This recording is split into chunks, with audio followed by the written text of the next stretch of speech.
to Sisterhood Connection. This is Michelle. And I'm Erica. And we want to say, hey, girl. Hey, Hey, girl. y'all. Hey, girl. We're back for another week. We're so glad you guys are here. We want you to relax, unwind. We do what we do best and just have some time for some chick chat, some girl talk, or what have you. But just sit back and relax, and we're just going to hopefully give you some knowledge this week that you didn't know. But before we do that, we want to, Michelle. Yeah, we want to, this week has been, it's starting off a little on a somber note. We're going to speak on the passing of Miss Valletta Wallace and Miss Roberta Flack. Now, Valletta Wallace, for those who may not know, she's the mother of hip-hop artist Christopher Wallace, Biggie, Notorious B.I.G. And she's also a philanthropist, and, she's known around the hip-hop community because of, the issues or the news surrounding her son. But we want to send condolences to the Wallace family and friends, and also to Miss Roberta Flack, the legendary Roberta Flack. She's had decades of songs and music, and I will not sing them. But if you'd like to hear them, then please feel free to Google. Yeah. So, just want to say, we're sorry, and our prayers go out to the family. On a more upbeat note, girl, did you see the SNL 50th anniversary? You know what? Oh, I have giggled. I have laughed. And I'm like, this is absolutely what SNL, should have been about the entire 50 years. But they really had fun this time. They have had a ball. The Will Ferrell and Anna, I think her name is Gastmeyer, or however, I'm not even sure how to pronounce her last name. But they did, because, since the Super Bowl, everybody around the world has been on this Kendrick Lamar, Not Like Us kick. And they did their own rendition. And it is hilarious. It is nothing like any of the others, but it is true SNL, Will Ferrell, and Anna Gastmeyer style. You have to see it. We'll leave a little snippet because it is hilarious. It is hilarious. They did an excellent job. They really, as far as the way SNL handled the 50th anniversary by bringing in some of the, girl, for me, we talked about this. The Scared Straight one. There was another one. I'll let you handle that one. We both agreed on that one. But the skit with the Scared Straight with Eddie Murphy and Will Ferrell. Oh my gosh, it was absolutely hilarious. So now what had me tickled was the hair, the wig, the hair. I'm like, seriously though, y'all, for real, that's what we're doing. And I know they had a ball. I don't know how they kept together. Straight. How do you keep a straight face? Even with the whole fake attack, with the little kid, they're scared straight, and they're like in his face just shaking. And I'm like, there's no way. There's no way. There's no way. There's no way. So that is hilarious. Now, the other one, Eddie Murphy, Tracy Morgan, and Leslie Jones. Is her last name? Les Dog on social media.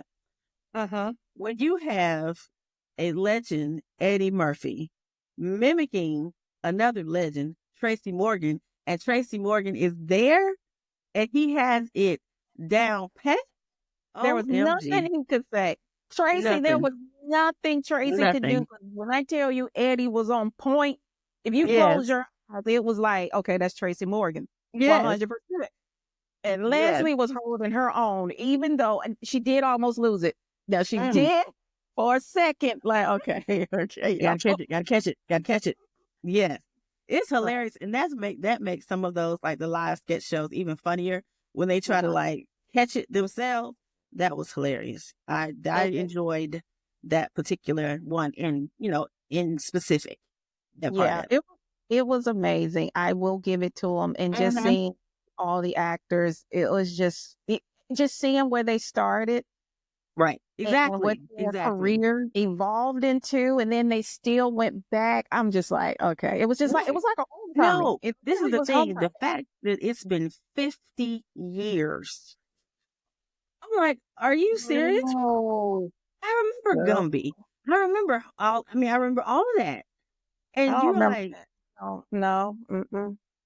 now I you know think she at the lying. time I entered, it was the whole Mad TV craze, right there, which was funny too.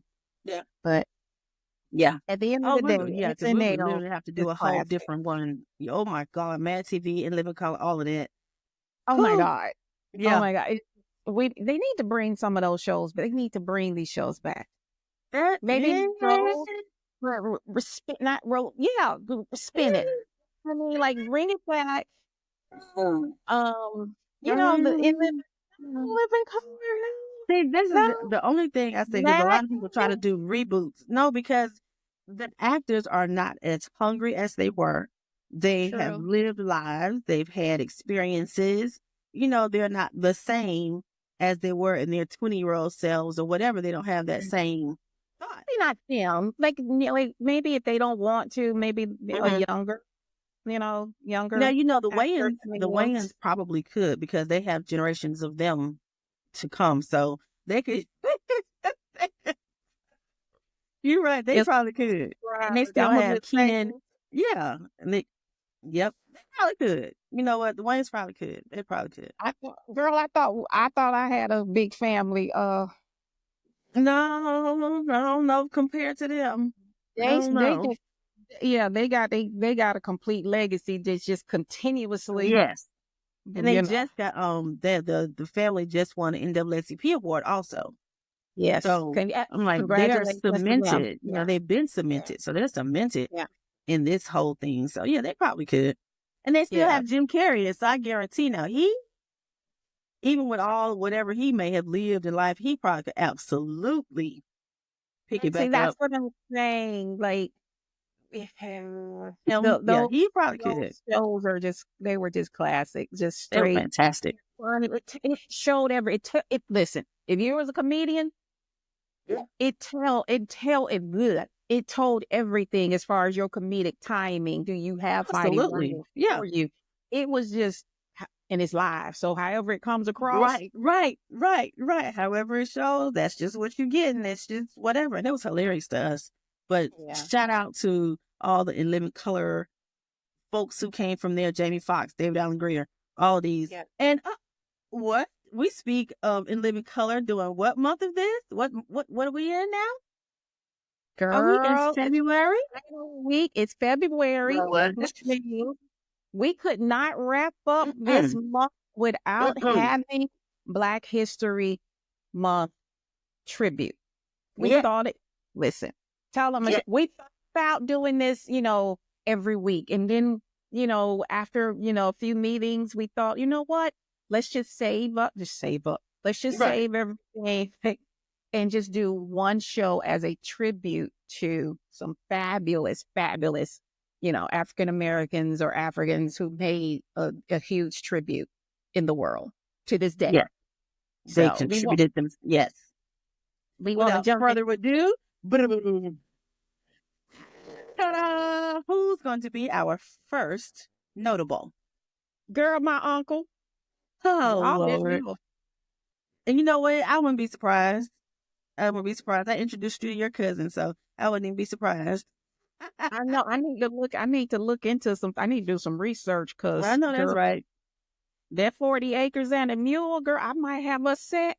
Girl, who we talking about? I'm not fooling with you. Let's go. First one. Who we talking about? Augustus Jackson. Oh yeah, that's your uncle. That's your uncle.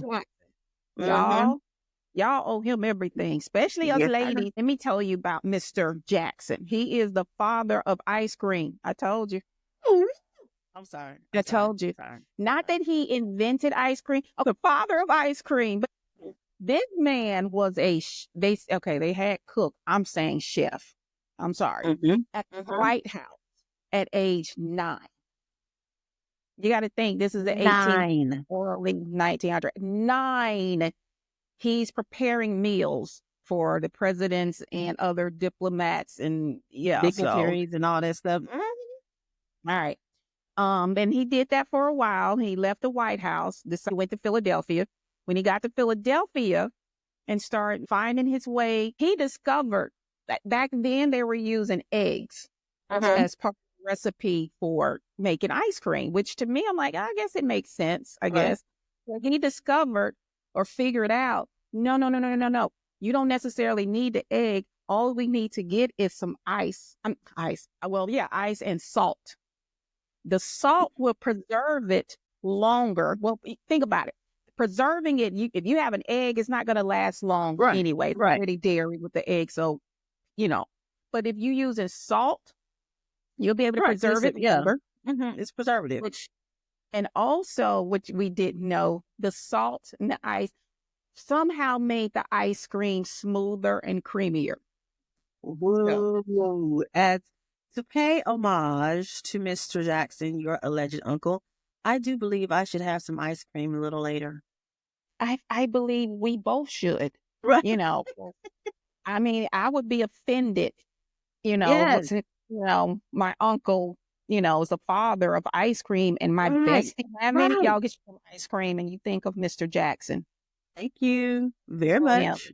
We owe him. Y'all know how we do with ice cream. Ben & Jerry. Hi. Come on now, Magnum. Let's play. Just saying.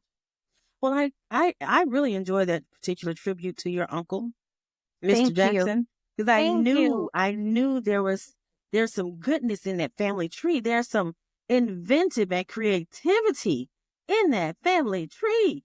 I knew it. Thank you. It skips generations sometimes, but hey, it is what. Yeah. I said he's the fourth. Right. Okay. All right. It's so ridiculous. Who? Okay, we moving on. So that's So we're gonna give our special tribute to Mr. Jackson, father of ice cream. So let's go. I need some drums. I need some African drums. I'm gonna need some. No. Y'all know about it. No. What? Got me all excited. Wait, before we get to her. Oh. Before we get to her, we got one more. Okay. And I don't want her to, because I'm really excited about, But okay. What about Belle? Oh, yes. Now that's a good one because that's what hit it. Belle DaCosta Green. Y'all write that down. Where's pens? Y'all write that down. Belle. She was born in Washington, D.C. Now you got to think, these are people back in the 1800s. Her father is the first Black Harvard graduate. That's called educated. Okay. So, they didn't play when it came to education. So, of course, Miss Green, go get all the education. She's part of that family. And in the era that they were in, it was highly important. Not that it's not important now. Yeah, back then, you needed. It was harder. It was 100 times harder. So, yeah. Right. So what she did, she got her education, and now Dad just told you Dad was a Harvard graduate. Well, Miss Green worked at Princeton as a librarian. Yes. Okay. So she was at Princeton, so she got to know her stuff. She has to know her stuff. Well, fast forward, everyone knows who J.P. Morgan is. We all know. Yes. Morgan. J.P. Morgan was very, very affluent, or he enjoyed books as well. He had a huge library. When he outgrew his library at home and he didn't want to get rid of or purge some of his stuff, what he decided to do was he opened up a museum. So who did he call? He put all those books, all that information. Who he called to, he wished, or he called. Well, he couldn't have called when there's no phones. Just contacted. Right. He reached out to Miss Green to be the librarian. And she was so good at it that she could tell you to this day that museum is still around, and the way she organized and the way she handled all the books and periodicals, everything of that nature is still used today. But That the is most fantastic. important thing, I wouldn't say the most important, but it is very, very important. What people don't know is she was biracial. Don't know that. Mr. Morgan didn't know at all. Because it's one of those things. She passed. She passed for Caucasian. She passed for white. Of course, that's how she was able to get the job. So that's Miss Green. Look her up. Yep, she's get very more brilliant. information. Yeah, you want information. And the museum is still there. And the way she organized and did everything, it's still used today. I'm assuming at that museum, if not other places. So that's Miss Belle DaCosta Green. Ooh. All right, now get to it, girl. Oh my God, here she goes. Okay, we're gonna talk about Queen Amanirenas. Okay, I did that. I had to write down the enunciation because I wanted to make sure I said it properly. Queen Amanirenas. Okay, you go Google her because you're gonna get fascinated, girl. Okay, tell them. So Queen Amanirenas was queen of Kush, modern day Sudan. Okay. So she was They were pushed in. Push. Oh. Okay. Meroitic is another word I learned today. She was a Meroitic queen of Kush. Meroitic. That's one of those nerd side bits. Yeah. You want to nerd out. Right. Because that would just I like that word. Yeah, that's about right. Right. So anyway, queen is I'm trying to think of who I can compare her to, but at this point I don't have anyone I can compare her to, but she was a very strong ruler. Oh yes, Miss Parks. Who you have? I'm horrible with names and everything, and my memory is not as good as it should be. But there was a movie with the wonderful, great. What? No, I'm listening. Oh, well, if you want to finish, I'm just saying, I'm just thinking of her because she played this movie as a warrior. Are you talking about the Woman King? Yes. Are you talking about Viola Davis? Yes. Okay, we can compare her to her. Okay, we'll compare her. So, Madame Queen, she was a force to be reckoned with. She did what the men of her time, the kings of her time, could not do. Okay? So wait, in other words, not history. History. First, yes, ma'am. The men folks couldn't do it. What she do, girl? She, for 3 years, pushed back the Roman army. Okay? Wait, the Romans didn't play. The big Roman army. And you got the little just like Roman. The Trojan horse. I know that's Greek mythology, but okay. Pushed them.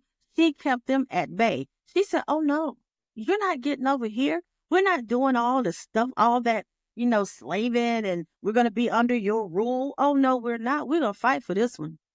We fighting today. Yeah. Okay. She said, not today. Now, right. I might put a patch on one eye, but I can see out the other one. And it does not take just my feminine wiles. I have an army behind me. My army is strong. Fighting. Yeah. And she was fighting and lost her eye. She didn't just talk the talk. She walked the walk. Okay? So when your people see you, you are ready to get down with them. My girl. I'm just saying. They had her back. Just saying. Yeah. They had her back. Yeah. Okay, so also, Miss Queen, she did sign a treaty with the Romans for no taxation. I'm gonna sign this little. I'm gonna sign this little. I'm my state senator representative right now. I need you to get it. Me. We're gonna have to sign a treaty So we can also do this no taxation because you think because you're the biggest rule that you can just do whatever you want to do. No, Not today. no, Not no, today. not today. We're not. Okay. We're not doing that today. We're not doing that tomorrow. I'm going to keep cover over my people. Queen Amanirenas, want to make sure we say that right. What I need all of us to do, let's Google and learn more about her because I had never heard of her. Period. So it's important that we do take the time, nerd out every once in a while, and let's learn some more. Let's get some more into this. Nerd out. Yeah. Yeah. We're going to nerd Yeah. out. Yes, ma'am. Hey, I love it. I love it. So, yeah, I'm more interested. I'm going to learn some more about that one. I am That's too. interesting to me.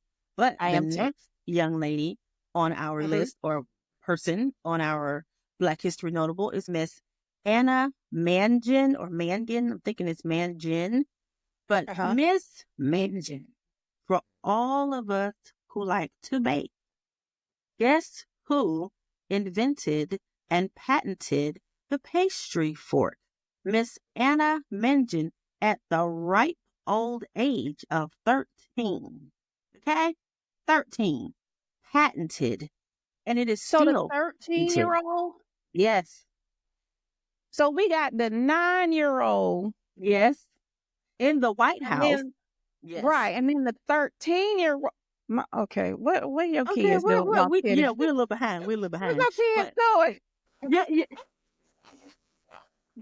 Y'all need to catch it because at 13, she had patents. Do y'all even know what patents are and what their purpose is? Right. Yeah. Right. That might be a whole nother show in itself. Let's talk about that too.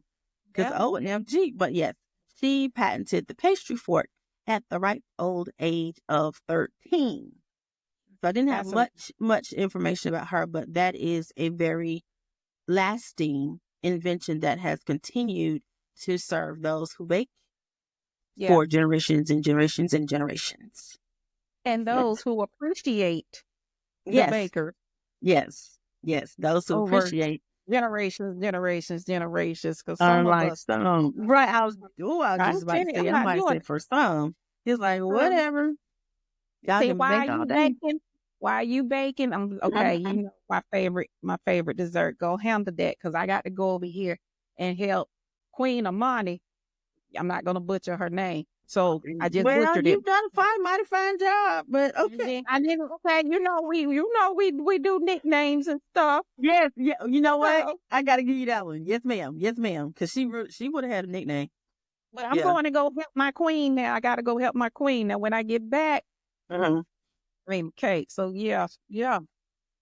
See the personalities, y'all. See the personalities. Because I would have been. I'm in there baking too. Like, I don't put something in your little stuff and give it to them. Let them eat that. Let them eat cake. And I'm body slamming people. Move. Sprinkle, a little razzle dazzle. Right. Exactly. Lord help her. How you gonna do it? Yeah. Girl. Okay. Then coming in talking about them. Can I have my cake now, please? Hi. Yes. Excuse me. No, I can't. Well, yeah, she for real. She's so for real right now. Okay. One more, and then we're gonna let you guys enjoy your night. But this was my absolute. No. I don't know. I would say it's my favorite, but I'm sorry. I'll go ahead and tell you because she already forgot. Charles Bailey. Oh, yeah. My bad. Yeah. I'm sorry. Yes. Orrin Bailiff. Remember that name? Charles Orrin Bailiff. Okay. Remember his name. For all of you who are at the barbershop and who are at the beauty salon, guess who invented the little scoop that you stick your head in so that your neck is not strained when you're getting your hair shampooed? Mr. Bailiff. He sure did. He patented that particular invention so that you can lay your head back, relax, and get your hair nice and massaged and washed. Say thank you. And let's do some more digging on Mr. Bailiff. I couldn't find a lot about him except for that particular portion. But even with the little information I found, it's such a major invention that still holds true to this day. So we are a great, fascinating people. Girl, I'm sorry. That the girl, the sing bowl, y'all know how y'all go to sleep. They get the right massage going, and the temperature of the water is just right. You don't hear none. I don't know what she talking about. I don't hear the latest gossip. I don't deal know with what she's that saying. later. We'll know. Because I'm over here in. Thank you, Mr. Bailiff. That is my girl. He must have saw you. They gonna break their necks. Right. So like, what would make him just, I wonder if I put a scoop in here, how that would go. Right. Just for the neck. That's amazing. Yeah. It's the simple things. Get back to the basics. 2025. Come on. Look. Okay. What? Okay. Now we're in the hair industry. What do you have for us in the hair industry? Girl, listen. Y'all, I'm going to introduce you to a man named Garrett Morgan. Garrett Morgan had a lot of inventions. And several inventions we all use to this day. Everybody. That's why we made him last but not least. So, let's just tell you. He was born, now for some reason, I know his birth date, but I couldn't tell you the other ones. I don't know. But anyway, he was born in Kentucky in 1877, March 4th, 1877. So this is around the time, not all, but most of the people we mentioned is around this era. Yeah. Right. So he spent most of his teenage years working as a handyman. So it wasn't like he was like a well-educated, not saying he wasn't educated, but he wasn't like this he wasn't at Harvard or Princeton. Right. Not like a formally educated, but still. Right. He's brilliant without it. So apparently, obviously. Right. So he worked as a handyman for a Cincinnati landowner. So I don't know the landowner, but he just did handiwork around the land. Well, here you go. He had to quit school and work full time, and he hired a tutor to continue his studies in Cincinnati. Okay. So, there you go. He wasn't formally educated, but yet he knew, or he felt he give me all the knowledge. Right. So wait, but he hired. I wonder how much he paid for a tutor. Okay, that's another. Right. Because the fact that you knew you needed to do that, and I have to hire a tutor to do that. Okay. And you got to think it's his teenage years, so. Okay. Yeah, we're going to nerd out on that one too. Hashtag nerd out. Yeah, I need to look that up. I want to know.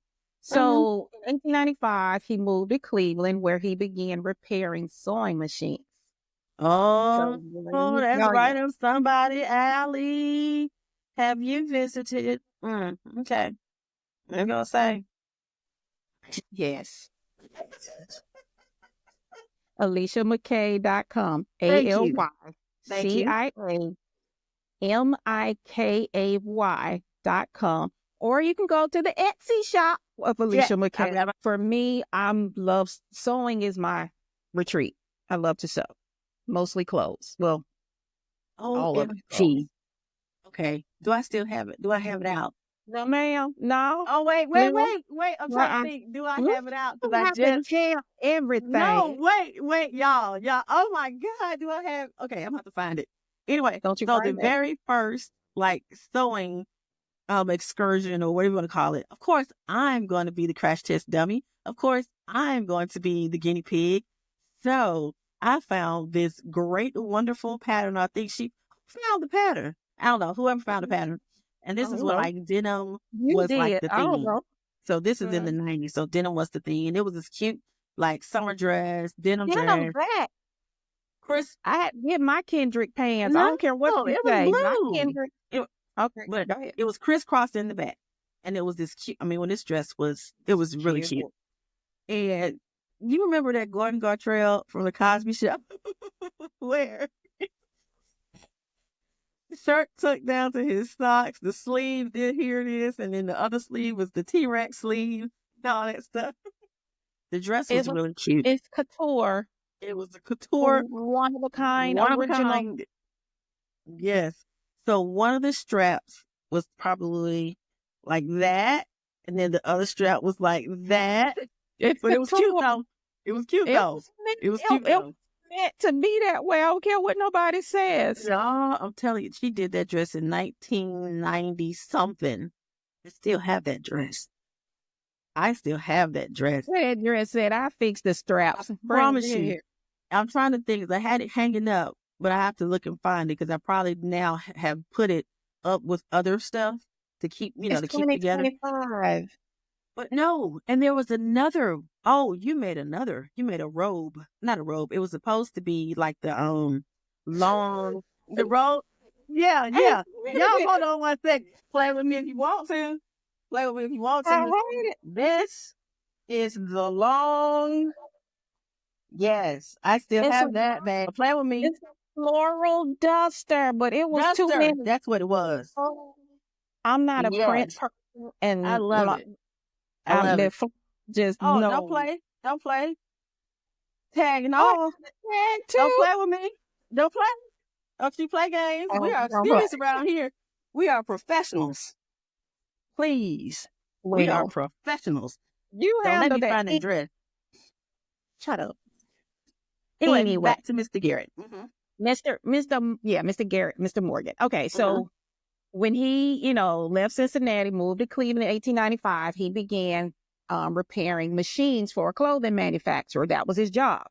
So I, in the midst of fixing and figuring out how the machine actually works, Right. he had a reputation because you got a problem with your machine, go see Mr. Go Morgan. see Mr. Yeah, right. Go see Garrett. Okay. Well, he, after playing with the machines and tinkering and figuring out, he's found a way to improve on the machine. So he developed some sort of belt fastener. I don't know what part of the machine, because I have an industrial machine right now that me and this belt does not get along. So if there's any offsprings, Right. Mr. Morgan's family members that knows about machines, I have an industrial machine, and that belt and I fight. So I stopped using it. So anyway, he also invented a zigzag attachment, which is very important to this day. To this If day, you know anybody that sews, they just mention zigzag, and that woman or man can tell you what that stitch is used for. So, Mr. Morgan, Garrett Morgan for that. that's one. So, because he, built his reputation around the machine, of course, he's going to open up his own sewing machine shop. He did that in 1907. Now, remember, this is a Black man. And Entrepreneur. Yes, exactly. Yeah. Doesn't have any former, y'all, I'm tired. Doesn't have any formal education. He hired a tutor, but because of just DNA and the way he's wired, he's able to figure things out. So not only did he learn the machine, now he has a shop. So in 1909, he and his wife, which is a Czech immigrant, in 1909. Wow. And I'm putting emphasis on this because it had to be very difficult for them during that time. Yes, exactly. So not only you have this Black man, now you have this Black man that's married to this Czechoslovakian woman, but she's really not. She's an immigrant, which a lot of immigrants back then. But yeah, so you can imagine the stuff they went through. They did. And so he worked with her, and she opened up a clothing store. Because of course. Of course. He knows. Yeah. So they did that. And they had 32 employees. So they were very well to do. So now we know he did the machine. Well, y'all, in 1912, because we were talking about hair, Mr. Morgan decided, you know what? I can also develop hair care products and sell hair care products. So what did he do? He developed his own, I ain't gonna say it. I'm just saying relaxer. I was gonna call it something else, but we're gonna call it a hair relaxer. We're gonna call right. Y'all, you women know what we call it. So he patented hair straightening cream. Garrett Morgan, okay? Right. He also developed hair coloring. And he also developed the straightening comb. Mhm. Yes, which led to flat irons. So we Yes. might as Now well give this him is props. in Yes. 1912 and 1913. So if you guys want to, I'm not going to call any names. You want to do some research to see who's the first or do whatever, there, put Mr. Morgan in there. All right, y'all, we're going to move on with Mr. Morgan. So in 1914, he developed or patented a smoke hood design, and it was something that you put on like a hazmat suit, Yes. per se, to protect you from breathing in. It's a gas mask or gas suit. Toxic air, toxic things. Yes. Yes, so it is a hazmat suit. So he was, patented that in 1914. But what's so important about that is in 1916 there was a horrific accident where it was a tunnel beneath Lake Erie that people were trapped, people passed away, and the emergency crew could not figure out how to get these men out. So they had no way we can go in, but again, I guess the air was toxic or it was very little. So what do? We can't go in there. So somebody thought to call Mr. Morgan because they knew he had just developed a couple of years ago or patented his smoke hood design, which is also called a breathing device. Right. So contacted him. He came out and he was like, here's the suit. So the professional rescuer can go rescue these people. However, they refuse to wear the suit. And y'all risk. Right.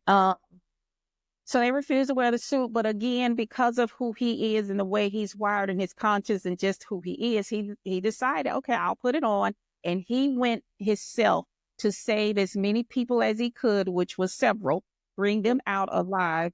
And the ones who had already passed, he brought those out as well. So that was huge in itself that this one man did that. And lastly, what he's most known for, that I had, and I knew his name and I knew he was known for this, but I had no idea of all the other inventions. Exactly. Y'all know the name. Soon as we said it, your mind probably went to the traffic light. Yes. Because he invented the traffic light for the sole purpose after witnessing a horrific car crash or vehicle crash. And he's like, something has to be done. And he came up with that concept. And now we see him everywhere. Okay? From this black man. Ever let anybody make you think you don't have a contribution. Absolutely. It's in. We hope that you guys will actually go do some research on these people. Yes. And this was just a few. There were several, and we narrowed down, the few. I think we had the total of 6, I believe. We narrowed it down. So we just want to say Black History Month is very important because I never knew about these people in school. This was not taught to me. I knew about Mr. Morris just because of the traffic light. And that's all that Morris. Mr. Morgan, just because of the traffic light. Garrett Morris was on SNL. But anyway. Right. So he's part of it too. He's a part of it too. Yes. But Mr. Garrett Morgan, I had no idea. I knew the traffic light, but all this other stuff. Yeah. Never knew it. Not one little bit of it. This is we really, like you said, we really hope you have enjoyed this and learning more about it. And this is like a little, door opener to go, sit down, glass of wine, juice, water, whatever you want to do, and look into some more about these particular people, or even some of the newer ones who are part of Black history. Like a couple of notables I'll mention, Aisha Bo, she's in STEM, and she's being honored by the United Nations International. I can't think of all the wordings that go, but she is one that is part of Black history now because of her nomination into that. Gladys West, that's the Hidden Figures lady, part of the whole Hidden Figures, crew, I'll call them, but There are many others, the ones we all have learned about in school, but there are so many more. And even at our, big age, we still have some to learn. So we are sure that you too can learn some and let us know some. Right. Might be in your family, might be close to your family. Let us know. Seriously. And that's the thing. I mean, I'm pretty sure there's so much that's out there that we don't know about, and we could be family. I mean, I was teasing about Mr. Jackson, but who knows? But it was just a little joke. But I mean, we just want to do our part to make sure history is not erased. Exactly. Or altered. Yes. Right. Because it's slowly looking like that's what is trying to be done. Mm-hmm. So we have to be diligent. We have to. So we did this for Black History Month. We will continue. We're planning to do this every year. So they'll be back. We may, and then too. Oh, Michelle, you had a nice concept that we will start incorporating in the episodes in the coming weeks. You want to tell them what we're going to do starting next month? We will be highlighting a woman of history, of wisdom, knowledge, importance, similar to what we're doing now. We'll highlight different women across cultures, across worlds, across just wherever. So we'll find out different things and learn different things about what we as women are doing to better and to improve our work. Yep. So I can't wait. I'm like, when you said it, I was like, absolutely, definitely. So with that said, we're going to conclude this week. Next week, we'll have a fun, exciting new episode for you. Oh, celebrity combos. We got some good ones for you. We do have some good ones coming up. You better stay tuned. That's all I'm saying. The movie for the month of March. I'm excited. What are we watching? Last Breath. Last Breath with Woody Harrelson, and I don't even know who else is in it. I'm actually excited to see this movie since it's based off of a true story, a true event. We hope you guys learned a lot. We did. So we hope you did. Well. And with that, we'll see you next week. Good evening. Good night. Bye.